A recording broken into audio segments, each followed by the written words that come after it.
कि मेरे मन में और जीवन दिन व्यर्थ हो रहे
रुक्मिणी जो थी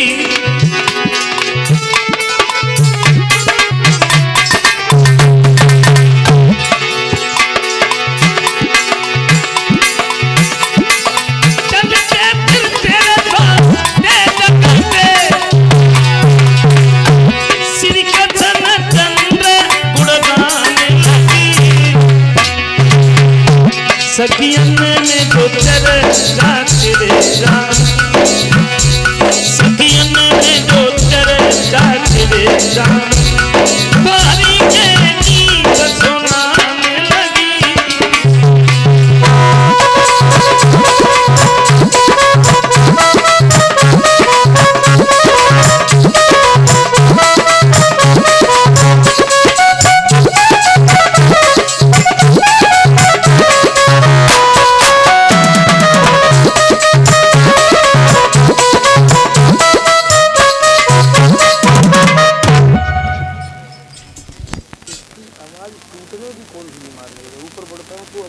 ये बीमारी खत्म नहीं होती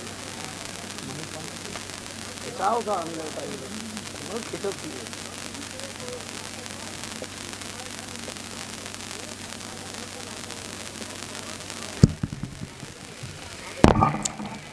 चलते फिरते सोते जगते उठते बैठते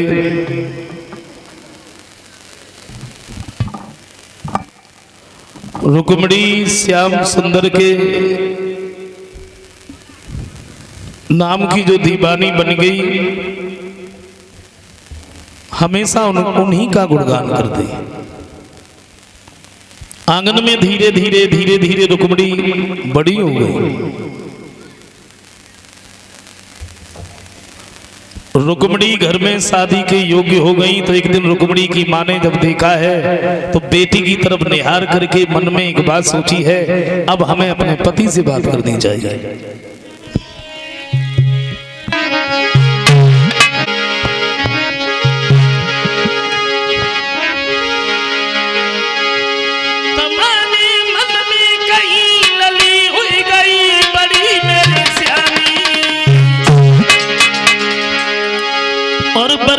सुटा हो गई है रे के सोच रही मारा।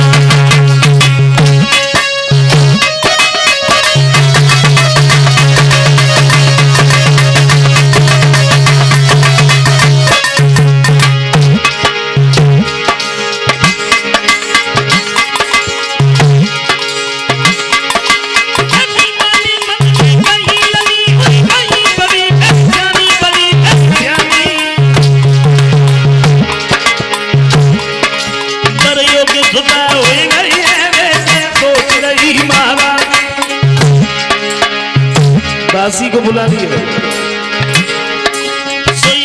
पकड़ के महारानी और दासी वही सुना निक तोड़ी झपट की देना गई मेरे सैया ये बुला।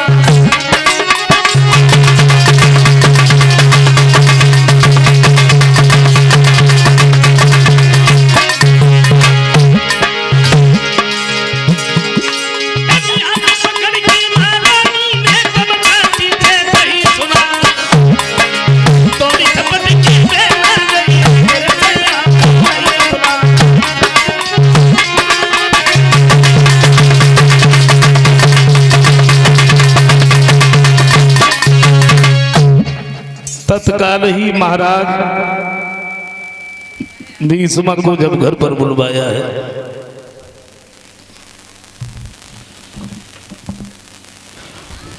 ये जब महलों के अंदर पहुंचे हैं तो पूछ लिया तुमने हमें काहे को बुलाया।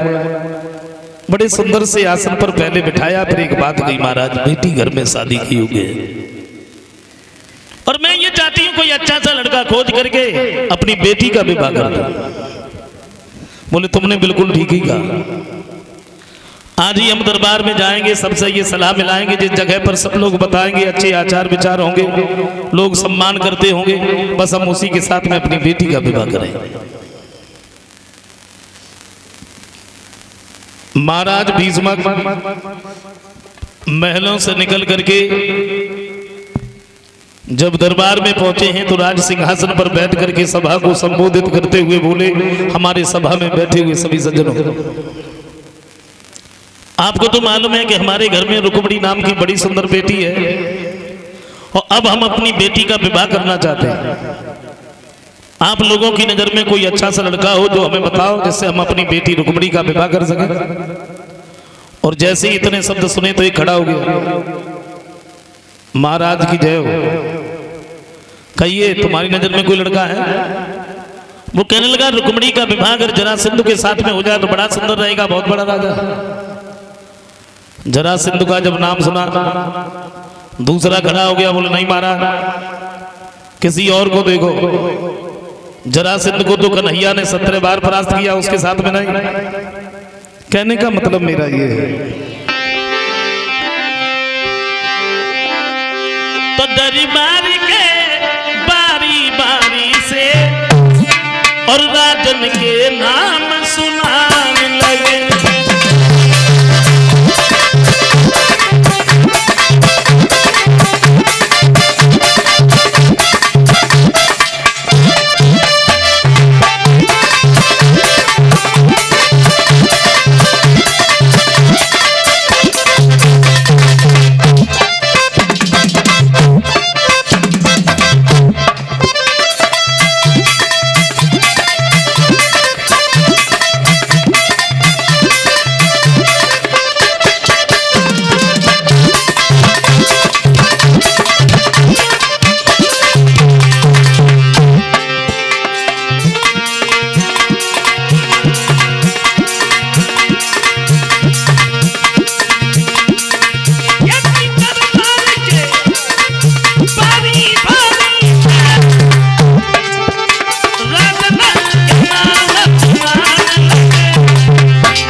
बचपन सखी चर्चा छिड़ी गई, पर की बात सही नहीं हुआ नहीं।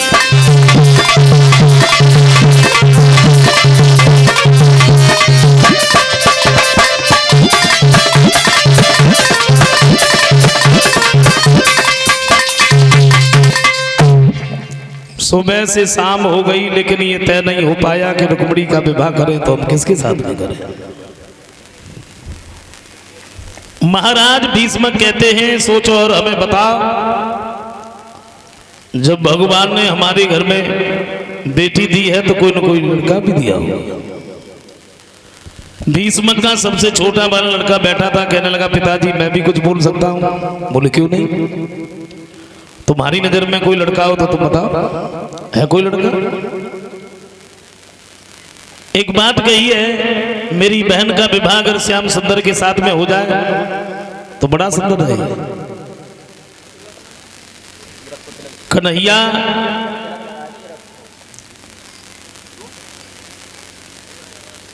का जब नाम सुना है सभा में तालियां बजने लगी।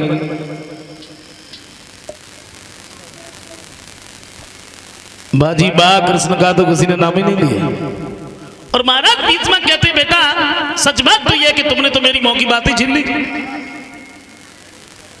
मैं भी तो यही चाहता था श्याम सुंदर अगर इस घर में दूल्हा बनकर के आए तो ये घर पवित्र हो जाएगा। अब हम अपनी बेटी का विवाह श्याम के ही साथ में करेंगे। और तब तक भीष्मक का बड़ा वाला लड़का आ गया। रुको, जब आप दिया क्या कह रहे हो पिताजी, हम अपनी बहन का विवाह और उस ग्वाले के साथ में करते हैं जिसके तो माता पिता का भी ठिकाना नहीं है। कोई बसदेव देवकी का लड़का कह रहा है, कोई नंद बाबा यशोदा का लड़का कह रहा है उसके साथ में नहीं। तो भीष्मक कहते बेटा कोई बात नहीं, अगर तुम्हारी नजर में कोई लड़का हो तो तुम बताओ है कोई लड़का। रुकम कहने लगा पिताजी मेरी नजर में लड़का है हाँ बहुत बड़ा राजा है। और सच बात तो ये है कि तुम्हारे जैसों को तो नजदीक भी नहीं बैठने देगा। ऐसा कौन सा राजा है? बोले हमारे घर पर आता जाता रहता है लेकिन तुम्हें ध्यान नहीं आ रहा। ध्यान नहीं आ रहा? हाँ भाई बढ़ाई करते रहोगे उसका नाम भी बताओगे? बोले क्यों नहीं बताएंगे, जरूर बताएंगे।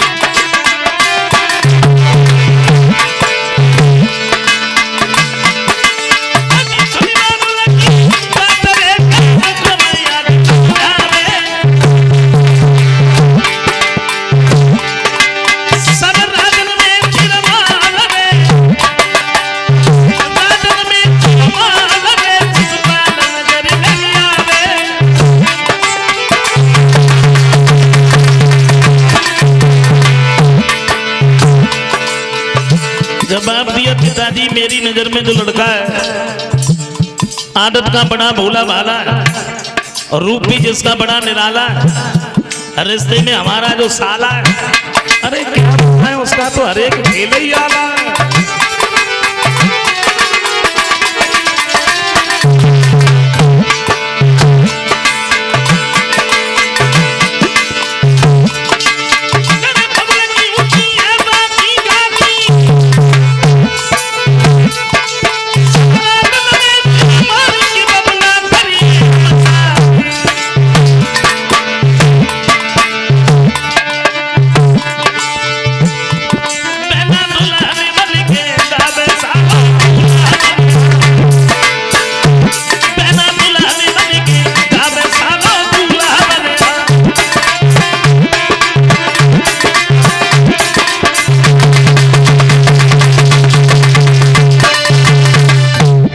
एक बात कही है मेरे लाल, ये तुम क्या कह रहे हो?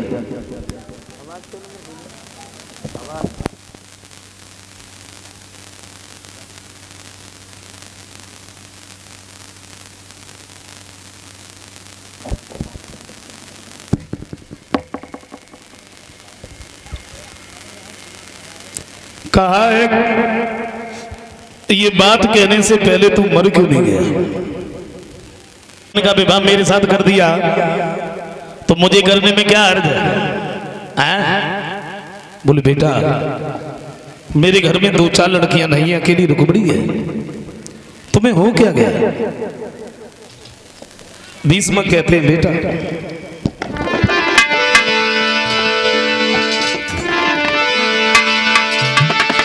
जवाब दिया लाला, अरे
जवाब दिया मेरे लाल, श्याम सुंदर अगर इस घर में दूल्हा बनकर के आए तो ये घर पवित्र हो जाएगा। रोकुम कहने लगा पिताजी तुमने फिर नाम ले दिया उसका?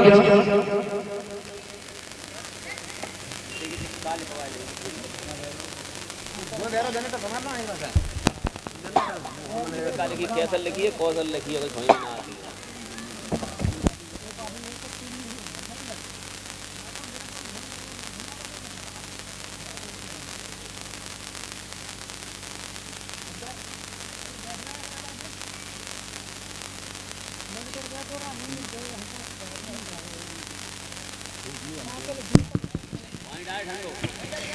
समझाया है।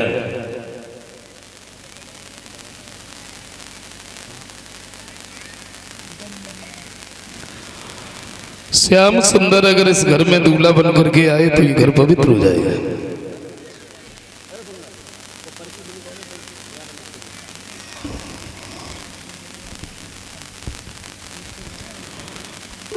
रोकुम कहने लगा पिताजी तुमने फिर नाम ले दिया उसका? और सच बात तो ये है कि हमें तो इसके नाम से ही घृणा है।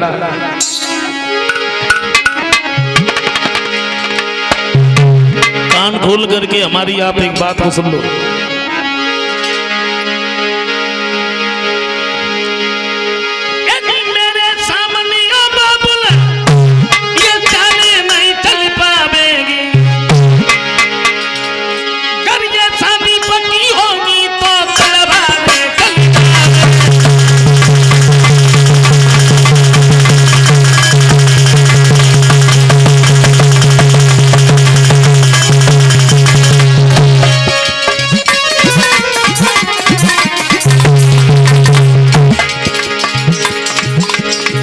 एक बात कही है,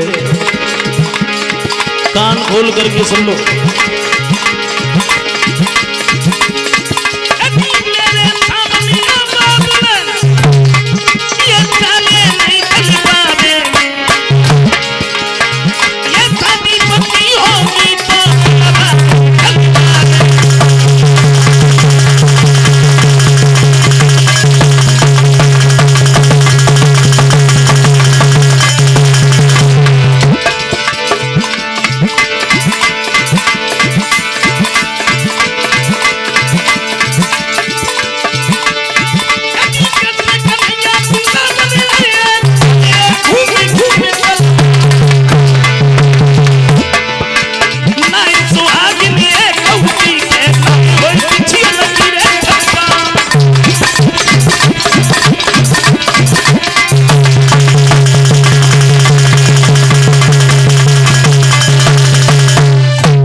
गया पिताजी शादी होगी तो सिजबाल के साथ।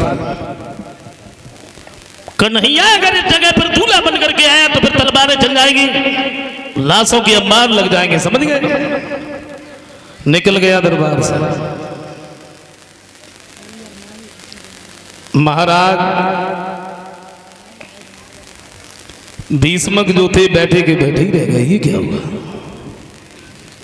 ये पहुंच गया महलों के अंदर, नाई और पंडित को बुला लिया, बोले मैं पत्र लिख रहा हूं, हमारे पत्र को लेके चले जाओ हमारे साले साहब के नजदीक। बोले लिख दीजिए। पत्र लिखने लगा, आदरणीय हमारे साले साहब, हमें मालूम है कि बहुत बड़े राजा हैं आप, फिर भी हम नाई और पंडित को भेज रहे तुम्हारे पास। और कुछ लिखा, क्या लिखा,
पत्र लिखने लगा, आदमी हमारे साले साहब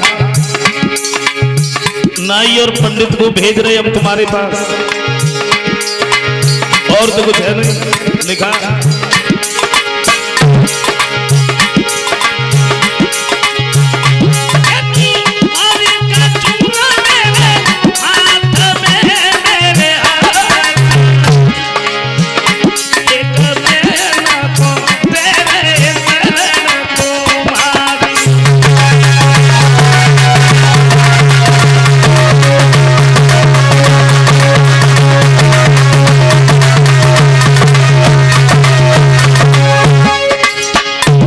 इसलिए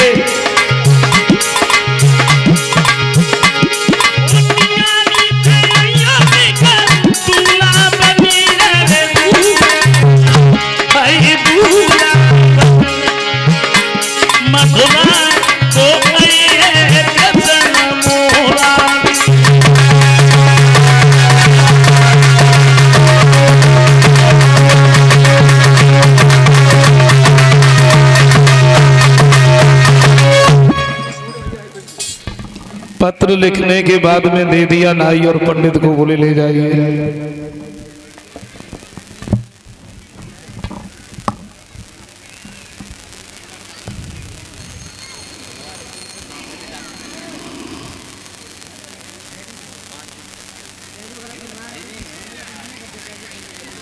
और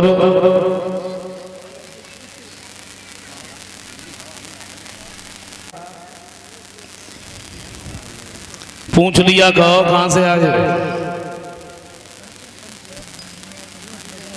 पत्र निकाल करके पकड़ा दिया, बोले आप सताई पढ़ लीजिए, आपको मालूम पड़ जाएगा हम कहां से आए। और जैसे ही पत्र खोल करके पढ़ा है, मारे खुशी से गद्दी से उछल पड़ा, वादी वाह, मेरे बहनों की बहन तो बड़ी सुंदर है, और अगर उसके साथ में शादी हो जाए तो फिर इससे सुंदर और क्या है। सोचने लगा भगवान हमारे जैसे बहनों ही हर का कोई मिले। लेकिन जब कन्हैया का नाम लिखा देखा तो दिल को दबने लगा। एक बात सोची, भला श्याम के सामने कैसे युद्ध करेंगे। फिर दिमाग में एक दूसरी बात आई, वो तो ग्वाला है, वन वन में गाय चराता रहा, माखन चुराता रहा, युद्ध के बारे में जाने क्या। अपने मौसी के लड़का दत्त बकर को खबर दी है कि तुम सेना सजवा। सेना सजवाई है, नाई और पंडित को तो घर पर भेज दिया। शादी की तिथि जो निश्चित थी उससे 4 दिन पहले ही शिशुपाल घर पर पहुंच गया भाभी के सामने। और जवाब दिए भाभी कहिए ऐसा करो पड़ोस में से 2-4 महिलाओं को बुला के ले आओ। काहे को? बोले हमें दूल्हा बनाओ।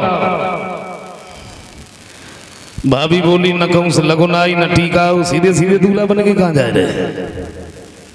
सरपाल कहने लगा लो कर लो आप, उन्हें मालूम ही नहीं हम दूल्हा बन के कहां जा रहे हैं। हमारे बहनोई साहब ने हमारे पास में पत्र भेजा और हम उनके बहन के साथ में शादी करने जा रहे हैं। पागल हो गए क्या? तुम्हें नहीं मालूम बहनोई की बहन एक देवी के समान होती है, उसके साथ में शादी? सरपाल कहने लगा भाभी ये पुरानी बातें छोड़ो और तुम हमें दूल्हा बनाओ।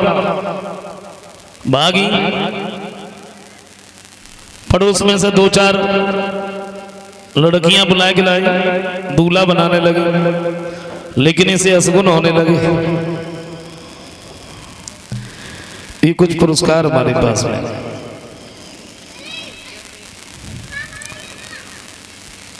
ये 1001 रुपए श्रीमान महावीर सिंह जो नंगला भोपाल के रहने वाले हैं, इनकी तरफ से महावीर सिंह जी की तरफ से 1001 रुपए जो नंगला भोपाल के रहने वाले हैं। और ये 100 रुपए हमारे पास में गिरीश यादव फौजी की तरफ से जो जैथरा के रहने वाले हैं। 50 रुपए आए हैं सनी हनी की तरफ से जो सुधीर फौजी के भतीजे हैं। 101 रुपए पिंटू यादव कंगरौर, बबलू यादव फौजी देवी रोड मैनपुरी उनके छोटे भाई। 50 रुपए आए हरवीर सिंह की तरफ से जो सीधा तौली के रहने वाले हैं। वो गीत लिखा है नाय मिले पते मन के।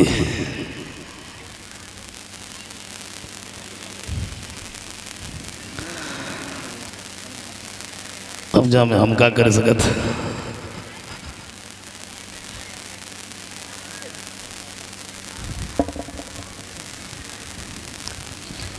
छोटा सा एक लाइन का कीर्तन बोल लेते हैं, फिर आगे की कथा सुनते हैं। सब लोग बोले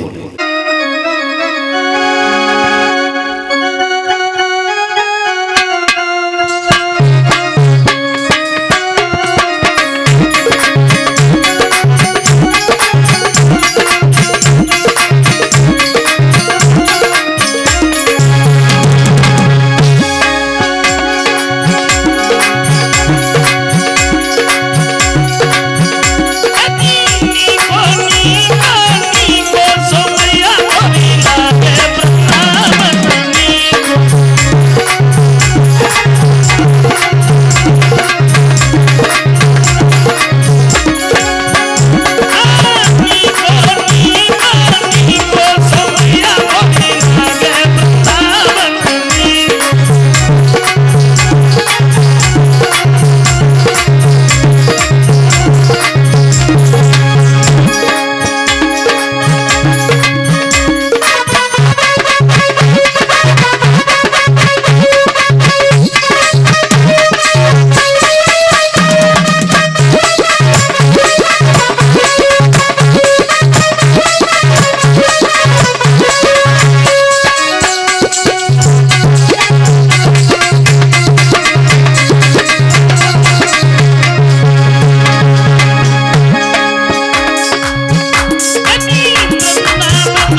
पटाप जैसी पैर धरो बहु का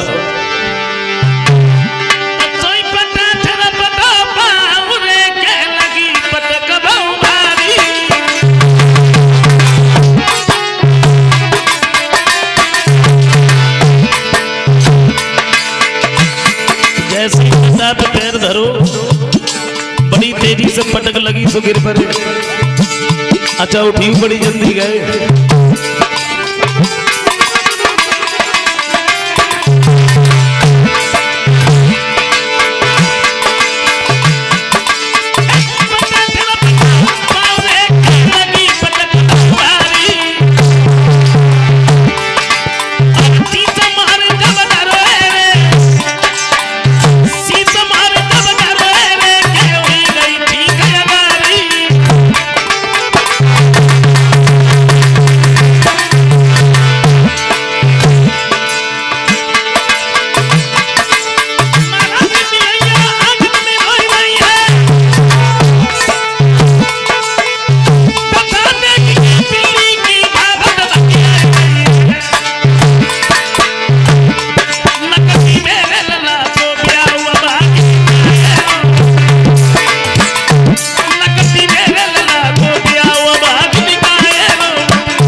जवाब दिया है असगुन हो रहे भाभी मना करती है मेरी बात मानो तुम उस जगह पर न जाओ।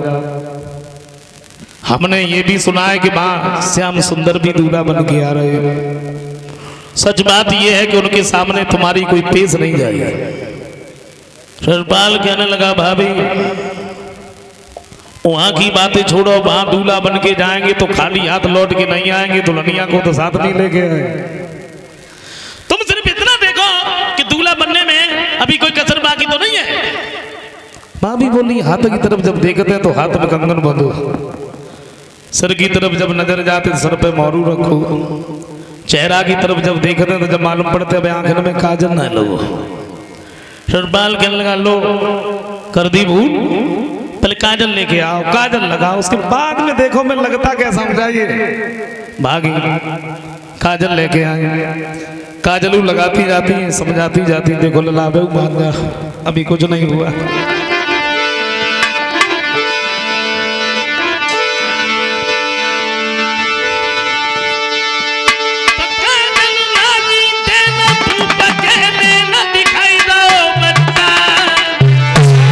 सीसा और कचुटारी गाय गई करे माचाई बेदरिया। भाभी काजल लगाती जाती समझाती जाती, देखो लता मान जा। कछ गीत गाए रही गीत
जवाब दिया है मेरी बात मानो, तुम उस जगह पर न जाना।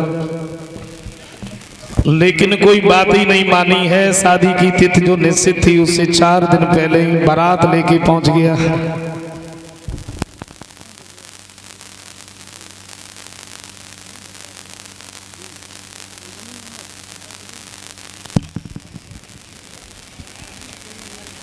रुकुम ने जैसे ही देखा तो बड़ा प्रसन्न हुआ। आइए आइए।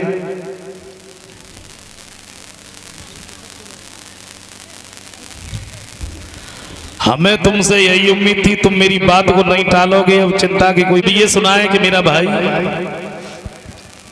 ससुराल के साथ में शादी कर रहा है और वो बारात लेके भी आया है। तो रुक्मिणी आंगन में बैठ करके रोने लगी। रुक्मिणी जब आंगन में बैठ करके रोने लगी है तो रुक्मिणी की सहेलियां रुक्मिणी के पास में पहुंची। जवाब दी, बहन तू रो रही है, भाई तेरी शादी हो रही है। शिशुपाल के साथ में, शिशुपाल तो बहुत बड़ा राजा है जिससे देवता भी डरते हैं। तुझे तो खुश होना चाहिए।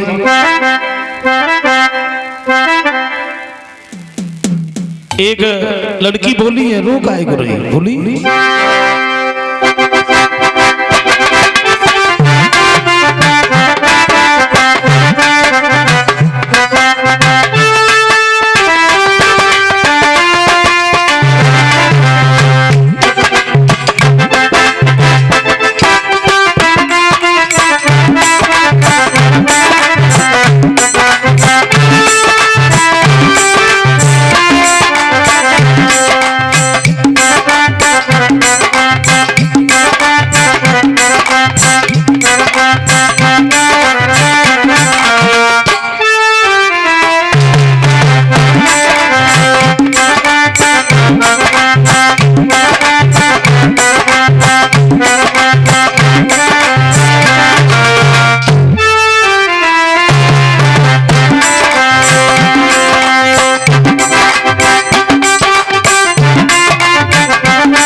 शादी हो रही है और बहुत बड़ा राजा है।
शिषपाल तो बहुत बड़ा राजा है।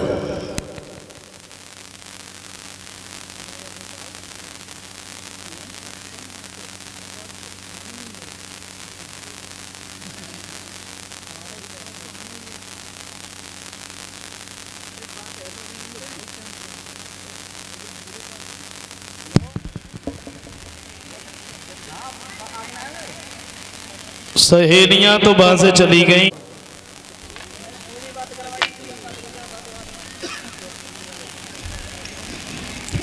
देखा रुक्मणी बैठी बैठी रो रही है तो पूछ लिया, रुक्मणी क्या हुआ, तुम्हारी तो शादी होने वाली है, शिषपाल के साथ शादी हो रही, बहुत बड़ा राजा है, तुम्हें खुश होना चाहिए।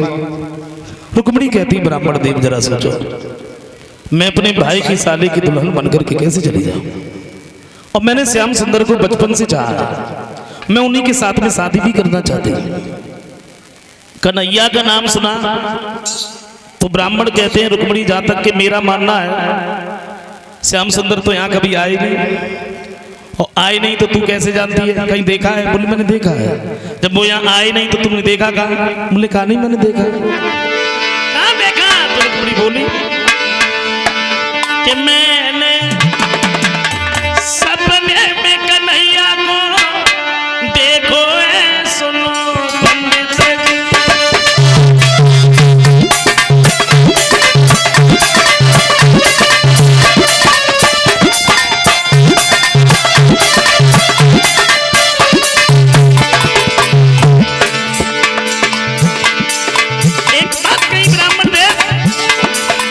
सपने में देखा।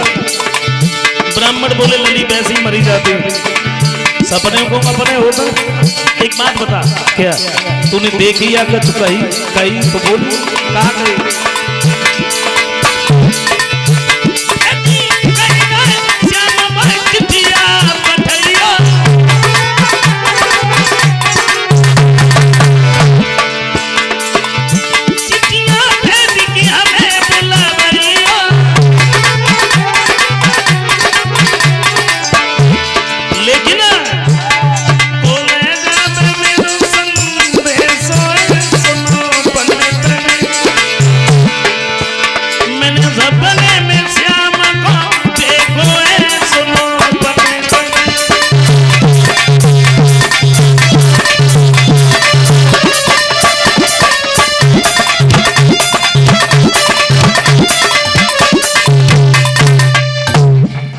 एक बात कही है, श्याम सुंदर ने हमसे ये कहा था कि तुम मेरे पास में पत्र भेज देना तो हम तुम्हारे पास आएंगे। तो ब्राह्मण कहते हैं, रुक्मणी तुमने पत्र भेज दिया होगा। बोले मैं किसके हाथों से भेज दी? आप ऐसा करो, आप मेरे पत्र को ले जाओ। मैं तो नहीं जा सकता। क्यों? क्योंकि तुम्हें नहीं मालूम है क्या द्वारिका से बड़ी दूर है भाई, हमारे तो प्राण निकल जाएंगे, हम तो वहां तक पहुंच ही नहीं पाएंगे। तो रुक्मणी बोली, ब्राह्मण देव अगर आप मेरे पत्र को लेके नहीं गए ना तो तुम्हारे सामने ही मैं अपने प्राणों को दे दूंगा। ब्राह्मण बोले, लली अगर ऐसी बात है तो तुम मरो नहीं, पत्र लिखो और हम तुम्हारे पत्र को लेके जाए। पहुंच गए तो पहुंच गए, ना पहुंच गए तो पहुंच गए। लिखो। आंगन में बैठ करके रुक्मणी सोचने लगी, कन्हैया क्या लिखे? मेरा भाई शिषपाल के साथ में शादी कर रहा है और वो बारात लेके भी आया है, मैं अपने प्राणों को दे दूंगी लेकिन मैं शिषपाल की दुल्हन बन करके नहीं जा सकती। बैठ करके सोचने लगी। सोचा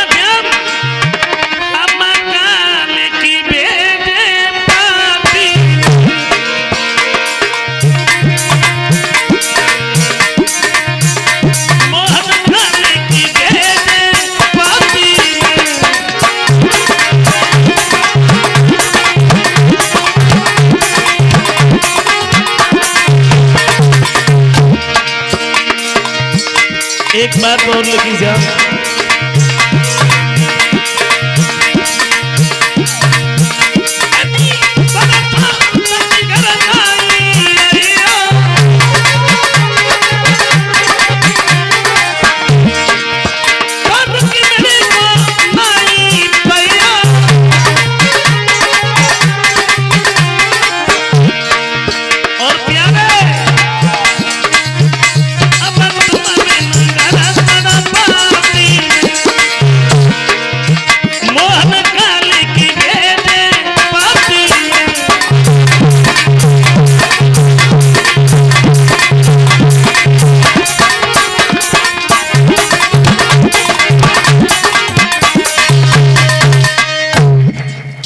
एक बात कही है, लिए जाओ पत्र को।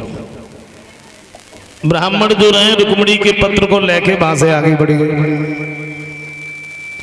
लेकिन ब्राह्मण के ऊपर बुढ़ापा था, पैदल चला नहीं जाता है। कभी कहते हैं कि बुढ़ापे में चाहे कितना भी सुख हो लेकिन सुख नहीं।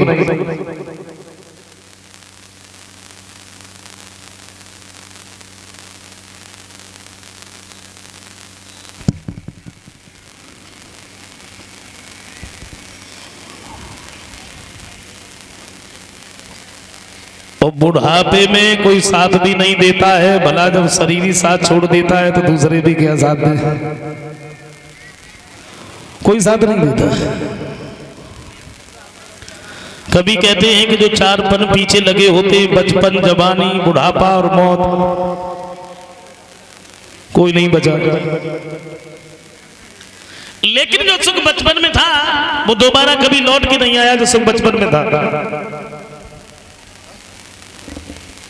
बचपन में जिसका सम्मान करना चाहिए था उसका अपमान कर दिया, जिसका अपमान करना चाहिए था उसका सम्मान कर दिया। जो वस्तु खाने की लायक थी वो भी खा ली, और जो नहीं खाने की लायक थी वो भी खा ली। कहीं पर भी जाते रहे, कुछ भी करते रहे, हमें किसी ने बुरा नहीं बताया।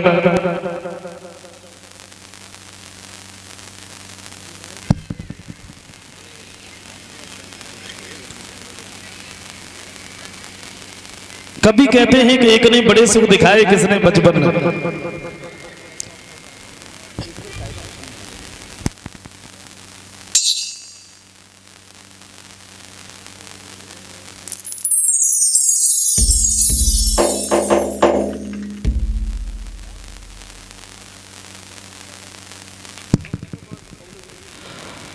जवाब दिया है।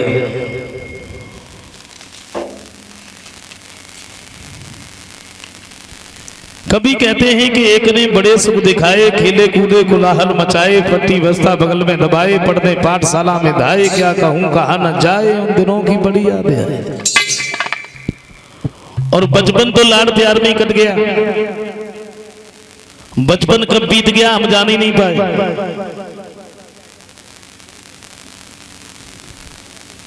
जवानी आ गई, जवानी ने कभी किसी को सुख से सोने नहीं दिया, बैठने नहीं दिया। एक ने ऐसी गड़बड़ मचाई, किसने? जवानी ने। एक ने ऐसी गड़बड़ मचाई, घर वालों ने शादी रचाई, नर से नारी की जोड़ी मिलाई, बच्ची बच्चा भाई खुशी मन मनाई, और सारे जीवन में जो कुछ करी कमाई, बस अब बच्ची बचने काम में आई। जवानी तो ऐसी चलेगी। चोरी डकैती मेहनत मजदूरी करके लाए, घर बनवाया, बैंक में पैसे डाले, गाड़ियां खरीदी, और जब बुढ़ापा आया तब जिन बच्चों के लिए हमने सब कुछ किया, और जब बुढ़ापा आया तो उन्हीं बच्चों ने अंदर से चारपाई निकाल के बाहर डाल दी, और जाते वक्त एक बात कह के चले गए, बोले जब भूख लगे तो यहीं से कह दियो, भीतर घुस के मत गई हो। क्योंकि बुढ़ापे में हर एक नफरत करते।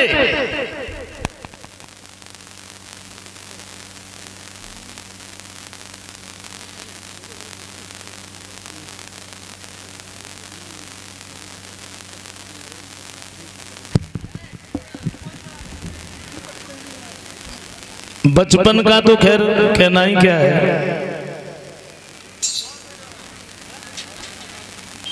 एक विद्वान ये कहते हैं, जिन बुजुर्गों को ज्यादा दिन जीने की इच्छा हो वो बच्चों में खेलना शुरू कर दे। जिन बुजुर्गों को ज्यादा दिन जीने की इच्छा हो वो बच्चों में खेलना शुरू कर दे। और बच्चे तो सबके अच्छे होते हैं, बच्चे मन के बड़े सच्चे होते हैं, ये तो मेरा भी मानना है। आप कितने भी टेंशन में क्यों हो, कहीं किसी के पास मत बैठो। दो चार छोटे छोटे अगर बच्चे खेल रहे हैं, आप उन्हीं के पास में बैठ जाओ, बोलो कुछ मत, केवल उन्हें देखते रहो, और थोड़ी देर के बाद में टेंशन फ्री। कारनामे ही उनके ऐसे होते हैं।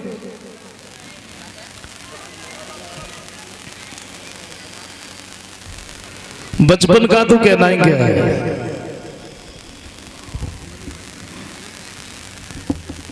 कभी कहते हैं ब्राह्मण पर जब पैदल नहीं चला गया तो मन ही मन में एक बात सोची है, क्या देखा, बड़ी सुंदर बगिया है। तो मन ही मन में ब्राह्मण ने सोचा क्या कि दोपहरी बिलमाइले, अरे दोपहरी बिलमाइले, चाय बगिया में दोपहरी बिलमाइले।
ब्राह्मण ने आसन लगाया, ब्राह्मण तो सो गए।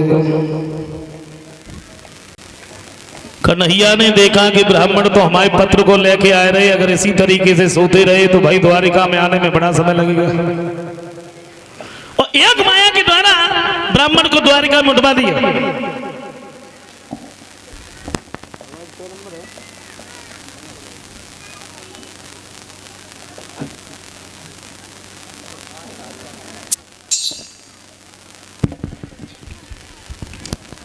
मिक्सर में कुछ गड़बड़ है क्या है?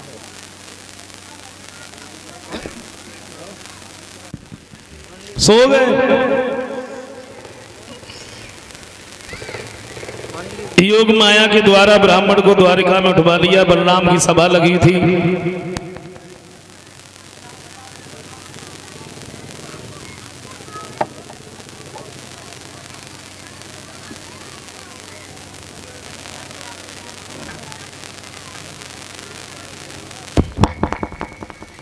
और ब्राह्मण जब द्वारिका में पहुंचे, बड़ा सम्मान किया, सत्कार किया, बड़े आदर से बिठा लिया। बलराम ने उसके बाद में पूछ लिया, कहो ब्राह्मण देव कैसे आना हुआ? तो ब्राह्मण बोले, भैया तुम हमें जब बताओ, तुम लोगों ने में कन्हैया कौन से? श्याम सुंदर दूर बैठे रहे, सारा कर दिया। बोले वो सामने बैठे थे। और जैसे ही ब्राह्मण ने देखो, मन ही मन में एक बात सोची, आया अभी तक तो देखो ना, जब मालूम पड़ती जन कितना सुंदर है, हमारी समझ में आया तो भला रुक्मिणी ने देखो कहा वैसे कारो करूटा से धरो। फिर एक दूसरी बात सोची, हमें मतलब का, हम तो पत्र दे आए, सामने पहुंच गए श्याम के। तो श्याम सुंदर ने पूछ लिया, कहो ब्राह्मण देव कहां से आए हो? तो ब्राह्मण बोले, दया निधे नंदपुर से आया, रुक्मिणी कलर की चेहरी है, संदेशा उसका लाया।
आपको स्वतः ही मालूम पड़ जाएगा कि हम कहां से आए।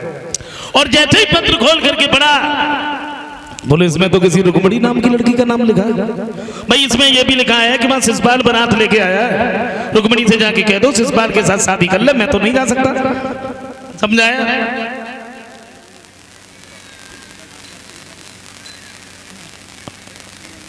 तो ब्राह्मण कहते हैं श्याम वो लड़की मर जाएगी तो हम क्या करें, हम तो नहीं जा सकते। क्यों? क्योंकि बलराम भैया हमें कहीं जाने नहीं देते। बोले कुछ भी करो, तुम मेरे साथ में चलो। जब ब्राह्मण ने जाने कहा तो श्याम सुंदर कहते हैं देखो अगर तुम नहीं मान रहे तो केवल एक उपाय है। कौन सा?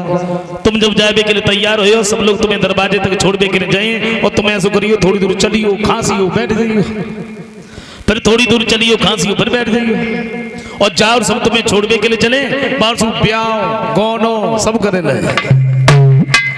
भाई बहु ब्राह्मण थोड़ी देर बैठे, फिर बाकी बाद में जैसी चलने के लिए तैयार भये, सब लोग इन्हें दरवाजे तक छोड़ने के लिए गए। श्याम है, बलराम है, दरबार के लोग हैं। थोड़े आगे बढ़े, ब्राह्मण ने श्याम की तरफ देखा, श्याम ने ब्राह्मण की तरफ देखा, इशारा कर दिया, और इशारों पाए कि ब्राह्मण ने एक कदम आगे ना बढ़ाओ। सर को पकड़ के बाई जगह पे बैठ गए, खांस रहे, लंबी लंबी सांसें भर रहे, थोड़ी देर बैठे रहे, फिर बाकी बाद में चले, 2-4 कदम फिर आगे बढ़े, श्याम ने इशारा कर दिया, ब्राह्मण खांसे फिर बैठ गए।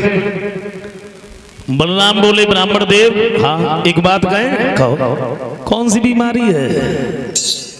थोड़ी दूर नहीं चल पाते हो, खांसते हो, बैठ जाते हो। अच्छा ब्राह्मण कुछ बोल पाते? उससे पहले श्याम सुंदर बोलने लगे, बोले भैया बीमारी क्या, बुढ़ापा है? देखो ना शरीर में शक्ति तो है नहीं, तुम्हारी आज्ञा हो तो मैंने ज्यादा नहीं थोड़ी दूर तक छोड़ दो। बोले ले जाओ, लेकिन एक बात का ध्यान रखना, कहीं रुकना नहीं। बोले मैं बिल्कुल नहीं रुकूंगा, मैं काहे को रुकूंगा। ब्राह्मण को रथ पे बिठाया कि श्याम सुंदर जैसे ही आगे बढ़े, धीरे धीरे धीरे धीरे वहां से कुंदनपुर में जब पहुंचे, कुंदनपुर के बाहर एक मंदिर था। इस मंदिर पर श्याम सुंदर ने रथ को रोक लिया और ब्राह्मण से एक बात कही, ब्राह्मण देव रुक्मणी से जाके कह दो शिषपाल के साथ शादी कर ले। भाई मैं तो सेना भी लेके नहीं आया। वह बात ब्राह्मण ने दोहराई, श्याम बार बार क्यों कहलवाते? मैंने कहा नहीं वो लड़की मर जाएगी। तो फिर हम कहा कि नहीं हम तो सेना भी लेके नहीं आए। तो ब्राह्मण बोले रुक्मणी अगर तुम्हें कहूँ अकेले मिल जाए तो कन्हैया बोले तो कोई चिंता ना है, तब तो हम लेंगे। बोले तुम ऐसा करो, तुम इसी मंदिर पे खड़े रहो, हम रुक्मणी को पूजा करने के बहाने से भेज रहे। कन्हैया को मंदिर पे खड़ो करने के बाद में ब्राह्मण जो रहे रुक्मणी के नजदीक पहुंचे, और रुक्मणी ने जैसी देखा भाग के सामने आई है। ब्राह्मण देव क्या श्याम सुंदर आए? ब्राह्मण बोले चुप रहो, आए हमारी समझ ना आए, भला तुम्हें देखोगा। तो रुक्मणी कहती है ब्राह्मण देव अगर ये पूछ रहे तो मैं तुम्हें बताऊंगा।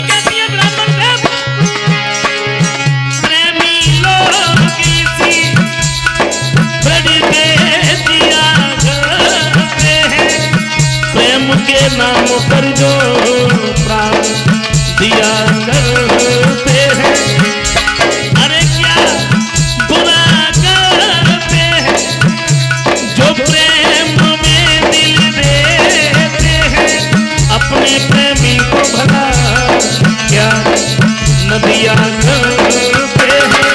हृदय को तीर के कांटे से दिया करते हैं।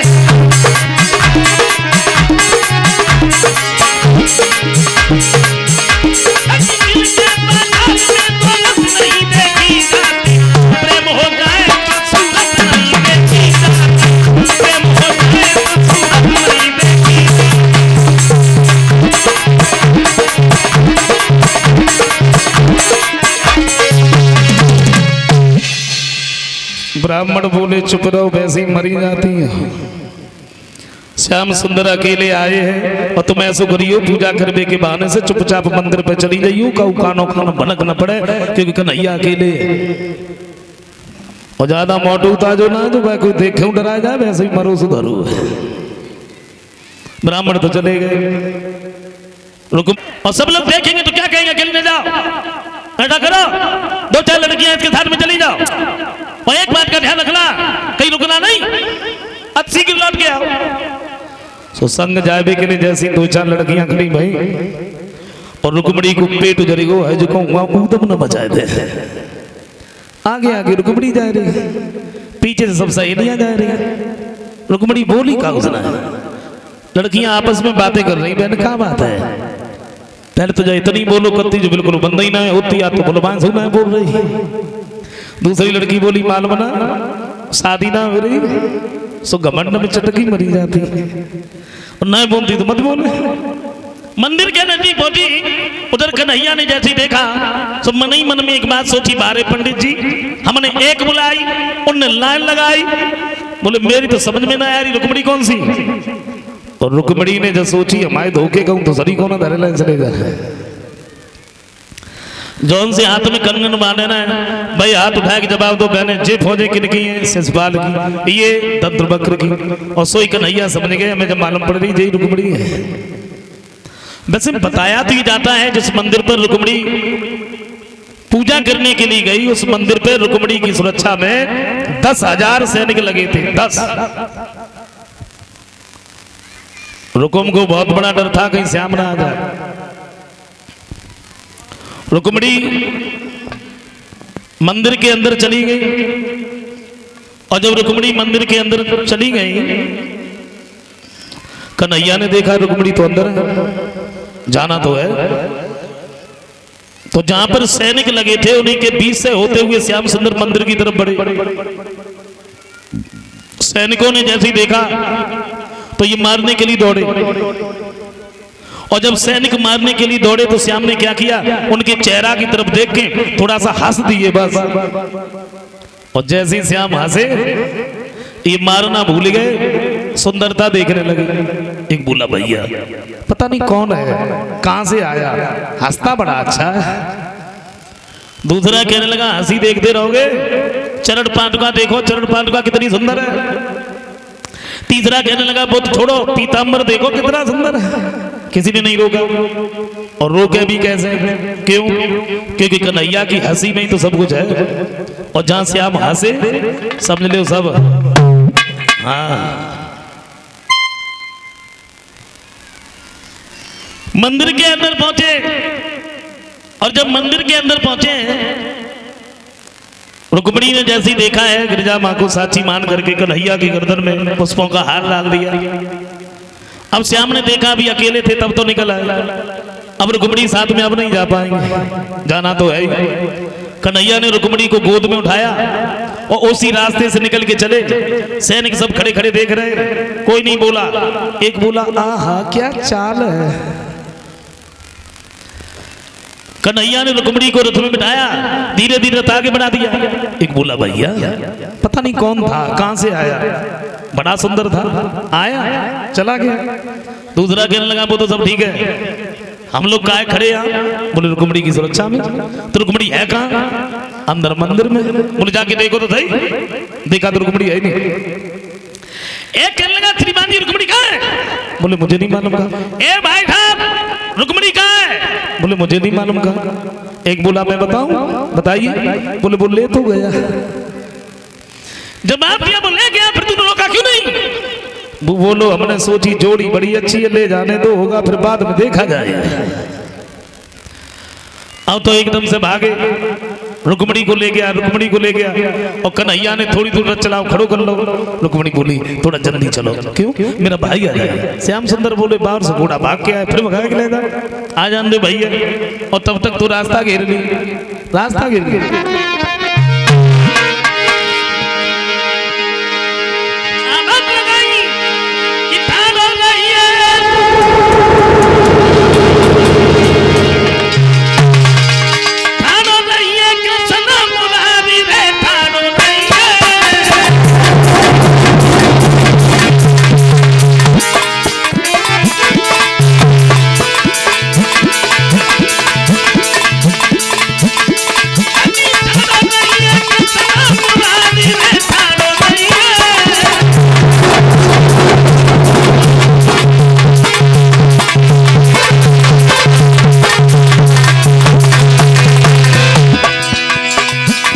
जवाब दिया, अभी तक तो माखन चुराता रहा, ये धंधा भी शुरू कर लिया है? लेकिन तुझे नहीं मालूम रुक्मिणी मेरी बहन है।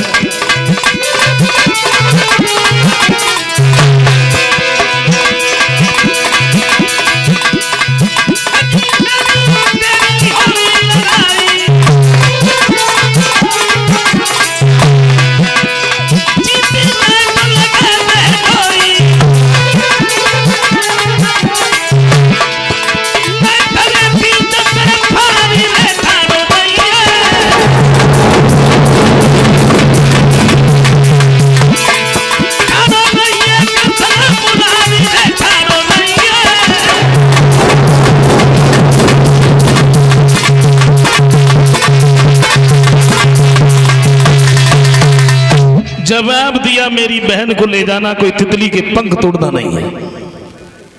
हमारा तेरा मल्लयुद्ध होगा, अगर तू जीत गया तो मेरी बहन को ले जाना। कन्हैया ने जैसे ही इतने शब्द सुने तो रथ से उतर के चले। रुक्मिणी ने हाथ पकड़ लिया, कहां जा रहे हो? श्याम सुंदर कहते हैं तुम्हारा भाई हमें युद्ध के लिए ललकार रहा है, हम तुम्हारे नजदीक बैठे रहे, क्या ऐसा हो सकता है? बोले मेरे भाई के सामने ना जाओ। क्यों ना जाओ? बोले तुम्हें हो क्या गया है?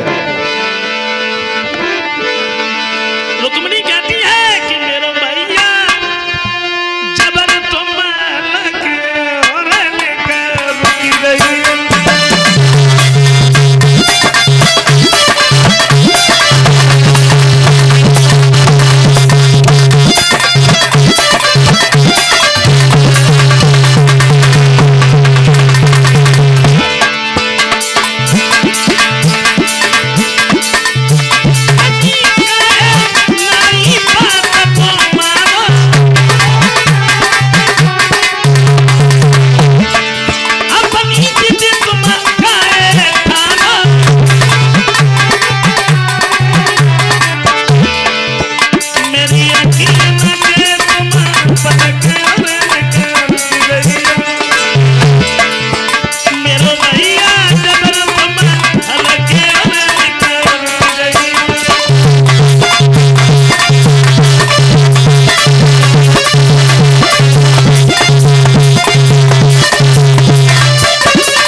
लेकिन कन्हैया ने कोई बात ही नहीं मानी है।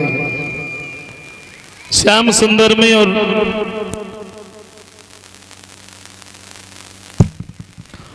रुकुम में मल्लयुद्ध हुआ, कोई पेश नहीं गई, उछाल करके जमीन पर पटक दिया। तलवार लेकर के मारना चाहे तो रुक्मिणी ने हाथ पकड़ लिया, मेरे भाई को न मारो, अगर तुमने मेरे भाई को मार दिया तो हमारी संग की सहेलियां में चैन नहीं लेने देगी। श्याम सुंदर ने रुकुम को पकड़ करके रथ के पीछे बांध लिया। बलराम ने देखा श्याम को बहुत देर हो गई, अभी लौट के नहीं आए, और जब पता किया तो ये बताया जो ब्राह्मण देव आए थे वो कुंदनपुर के बारे में कुछ बातें कर रहे थे। कन्हैया ने रथ सजवाया, ये तत्काल ही चले, यानी बलराम ने जब रथ सजवाया ये चले हैं देखने के लिए, तो रास्ते में ही श्याम मिल गए। रुक्मिणी को रथ में बैठा हुआ देखा तो पूछ लिया, श्याम किसकी लड़की को लेके आए तुम? बोले भैया जा में मेरू दोस्त ना है। अच्छा लड़की को तुम लेके आए, दोस्त क्या मेरा? बोले इन्होंने हमारे पास में पत्र भेजा, मैं तब आया। बलराम कहते क्या नाम है तुम्हारा? तुम हमारे भोले भाले श्याम को बदनाम करना चाहती हो, काहे को पत्र भेजा? कब मेरा नाम रुक्मिणी है, मेरा भाई अपने साले के साथ में शादी कर रहा था और मैंने श्याम सुंदर को बचपन से चाहा, इसलिए मैंने पत्र भेजा। बोले अगर ऐसी बात है तो तुम बिल्कुल भी चिंता मत करो, हम तुम्हारे भाई को जीवित नहीं छोड़े। रथ के पीछे नजर पड़ी, रुकुम को बना हुआ देखा, पूछ लिया श्याम ये रथ के पीछे किसे बांधे? श्याम सुंदर बोले बस भैया जी तो साले साहब हैं, अब तो रुक्मिणी बीच में आएगी ना, साले में तो मसाले ही भर के छोड़ते। बोले ऐसा करो इसे जाने दो, छोड़ दो। छोड़ दिया। ये रुकुम जो था पहुंच गया छतपाल के नजदीक, बोले दूल्हा बने बैठे रहो, शादी किसके साथ में करोगे? रुक्मिणी को तो कृष्ण ले गया। और जैसे ही इतने शब्द सुने भागा, रास्ता घेर ली। और जब रास्ता घेर ली, बलराम कहते हैं श्याम रुक्मिणी को छोड़ के तुम कहीं नहीं जाना, ये सेना हमारे लिए ज्यादा नहीं। हाथों में हल मूसल को उठा लिया, जितनी भी सेना थी सबको मार दिया। ये दोनों अपने प्राण बचा करके वहां से भागे। उधर महाराज भीष्मक को जब ये मालूम हुआ, श्याम और बलराम आए तो बड़े आदर सम्मान के साथ मैंने घर पर ही बुलाया। और जब घर पर आए विवाह हुआ तो कुंदनपुर की जो नारियां रहे गाली देती, भाई बोली कन्हैया से।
जवाब दिया है।